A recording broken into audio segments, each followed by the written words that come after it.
All right, so the International Panel on Climate Change, the IPCC, recently came out with their latest report on basically how we are handling climate change. And spoiler alert, it's not fucking good, okay? We pretty much have been doing absolutely nothing of substance to move us away from fossil fuels and towards renewable resources. So it's pretty much as disastrous as you could possibly imagine. And every single year that we get these new reports, it just consistently gets worse and worse. And it's gotten so bad that climate scientists themselves are now feeling the need to literally engage in acts of direct action to protest the lack of action by governments around the world. So here from Common Dreams on some of these latest protests that we just saw a couple days ago.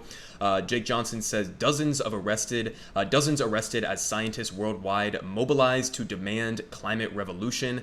And so he says more than 1,000 scientists across the globe chained themselves to the doors of oil-friendly banks, blocked bridges, and occupied the steps of government buildings on Wednesday to send an urgent message to the international community that the ecological crisis is accelerating and only a climate revolution will be enough to avert catastrophe. So essentially, I mean, my interpretation, at least, of what they mean by climate revolution in this sense is like literally we are going to have to unshackle ourselves from this capitalist system that puts profits of fossil fuel corporations ahead of the future of humanity. We're going to have to completely upend that system and change the way that we have organized our global economy to be reliant on these fossil fuels, or the alternative is just going to be absolute climate apocalypse, essentially, or at least major civilizational and societal breakdowns around the world. So they continue with a little bit more details here, saying, what organizers described as the world's largest ever scientist-led civil disobedience campaign kicked off just days after the IPCC released its latest report detailing the grim state of efforts to limit global warming to 1.5 degrees Celsius by the century's end, a target that was set by the Paris Accords. And they say, warning that the IPCC report's language was watered down. So this is the watered down version of, the apocalyptic future scenario we have on the horizon. But warning that the IPCC report's language was watered down at the behest of governments unwilling to rapidly phase out fossil fuels. Scientists and their allies took that message further during their direct actions on Wednesday, operating under the slogan 1.5 degrees Celsius is dead, climate revolution now. And a quote from this guy, Peter Kalmus, who was one of the scientists who participated in this event. You can see them down here chaining themselves to the front of Chase Bank headquarters. He said, quote, "It's the 11th hour in terms of Earth breakdown, and I feel terrified for my kids and terrified for humanity," Kalmus continued. World leaders are still expanding the fossil fuel industry as fast as they can, but this is insane. The science clearly indicates that everything we hold dear is at risk, including even civilization itself and the wonderful, beautiful, cosmically precious life on this planet. I actually don't get how any scientist who understands this could possibly stay on the sidelines at this point. So literally, I mean, we have climate scientists, the people who actually know what the fuck they're talking about when it comes to climate change, are beyond the point of even sounding the alarm on how bad things are, and literally are now willing to put their lives and their freedom on the line in order to protest governments that are just completely ignoring all of these major warning signs that we've been seeing.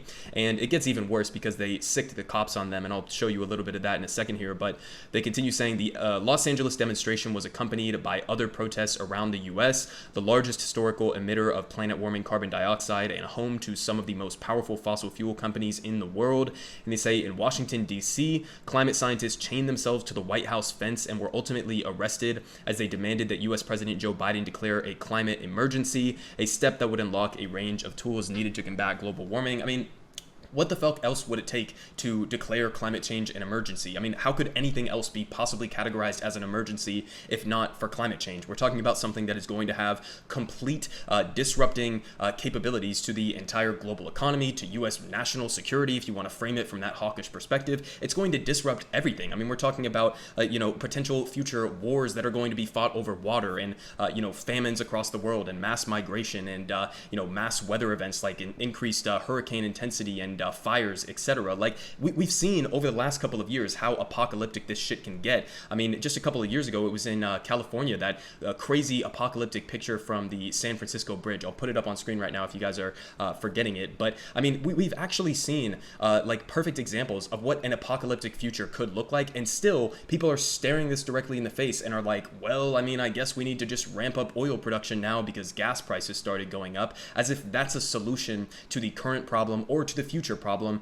you know, completely going in the wrong direction when we need to be aggressively transitioning towards renewable energy. And if in the meantime you wanted to do things like lower gas prices or whatever, then fine, nationalize our entire energy system and actually produce and use the resources here within the United States to the benefit of the American people and not to the benefit of multinational US corporations that are profiting off of their continued destruction of the environment. But yeah, they give a couple examples of different protests that were happening around the country. Here is the one that I think was outside of the White House, chaining themselves to the fence. They continue here with a little bit more details, but yeah, they also had some that were down here in Madrid that they're going to talk about here in a second, and also from Germany where they blocked this bridge. But they say similar acts of civil disobedience were held across the globe as scientists took to the streets to demand that governments ramp up their transitions to renewable energy. As the climate crisis intensifies, extreme weather endangers critical ecosystems and takes lives worldwide. And they say in Madrid, Spain, scientists splashed red paint on the walls and steps of Congress of Deputies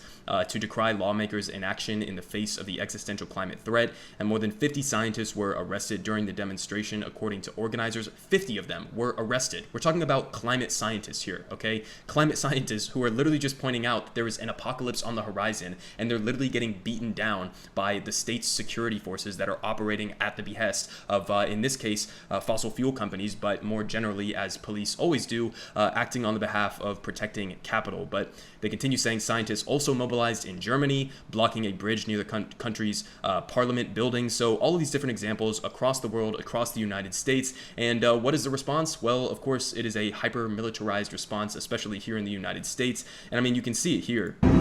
These police, I mean, literally lined up. You got police kitted out in riot gear as if they're going to confront some violent protest. And the protest in question is literally like a bunch of people who are just standing around with fucking flags, or, you know, this guy's got a literal cast on his shoulder. And then you have a couple of, you know, scientists who are chaining themselves to the doorstep here at Chase Bank. I mean, this is what they bring out to respond to scientists who are sounding the alarm over arguably the single greatest threat that is facing the human species right now. And this is how we respond as a society, okay? Bringing out literally dozens and dozens of police to go crack down on them. It's just a complete fucking perverse joke. But, you know, that's the situation we have right now. It's not that unexpected. This is how the state always responds to protests like that. It just makes it that much worse that we're talking about an issue that is of this, you know, magnitude of importance. But a little bit more on the reasoning behind these protests here from that same guy, Peter Kalmus, who we just heard from earlier.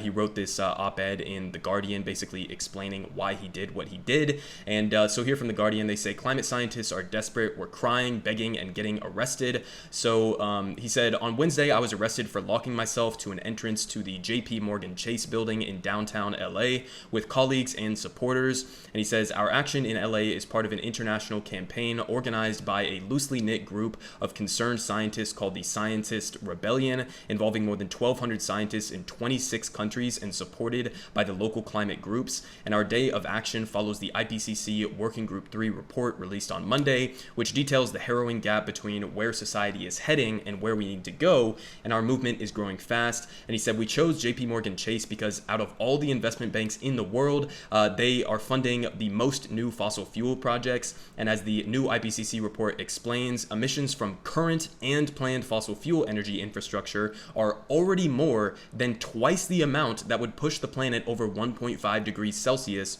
of global heating, a level of heating that will bring much more intense heat, fire, storms, flooding, and drought than the present 1.2 degrees Celsius. And he says even limiting the heat to below 2 degrees Celsius, a level of heating that, in my opinion, could threaten civilization as we know it, would require emissions to peak before 2025, which we are not on track to accomplish. And as UN Secretary General Antonio Guterres said in a press conference on Monday, investing in new fossil fuel infrastructure is moral and economic madness. And yet this is precisely what President Biden and other world leaders and major banks are doing. It's no exaggeration to say that Chase and other banks are contributing to murder and neocide through their fossil fuel finance. So I had had to actually look up this word, neocide. Apparently it means, condemning future generations to death via, in this case, climate change, which I think is pretty accurate. But again, he's pointing out that this is exactly what President Biden and all of these other world leaders are doing. They're investing more and more in fossil fuels as we need to basically cut in half what we're doing right now by 2025. So we're going full speed in the exact precise opposite direction of where we need to go. And also keep in mind, this isn't even just an argument of like, oh, well, it wouldn't make financial sense to, aggressively transition away from fossil fuels, because as pointed out here by the UN Secretary General Antonio Guterres, he says investing in fossil fuel infrastructure is not only moral, but it's also economic madness. And that's 100% true. The only people that benefit from continuing to invest in these fossil fuel projects and investing in fossil fuel production in the global economy, the only people that benefit from that are not you and me or average Americans or average citizens around the world. The people who benefit from that are the wealthy capitalists that are profiting from these industries. Okay, so the lesson here is that it's going to cost more in the long run from a societal level if we don't invest in renewable energy. If we continue on this track of fossil fuels, it's going to cost significantly more in damages from just climate change than it would to tackle that transition right now, do it aggressively in a way that might have some short-term economic disruptions, but it's going to pay for itself down the line, because guess what? You're going to be averting the, complete collapse of civilization as we know it. It's like, this doesn't even make sense, not only from a moral perspective, but also from a purely economic perspective. It's just complete fucking nonsense unless we had a government that is purely beholden to the interest of these fossil fuel companies. And that's unfortunately exactly the reality that we live in. But finally, they leave it off here saying, if everyone could see what I see coming, society would switch into climate emergency mode and end fossil fuels in just a matter of years. So that's what we need to be doing. Obviously, we're nowhere close to actually accomplishing that. And, it's not just individual scientists. It also, again, is the entire body of the UN. And usually they like to use more diplomatic language, but in the language that we just saw in the aftermath of this latest IPCC report from the UN, it's pretty fucking aggressive. So here from the AP, just real quick, UN warns that Earth is firmly on track toward an unlivable world. So the UN Secretary General Antonio Guterres said the report by the IPCC revealed a litany of broken climate promises by governments and corporations, accusing them of stoking global warming by clinging to harmful fossil fuels. And he said, quote, "It's a file of shame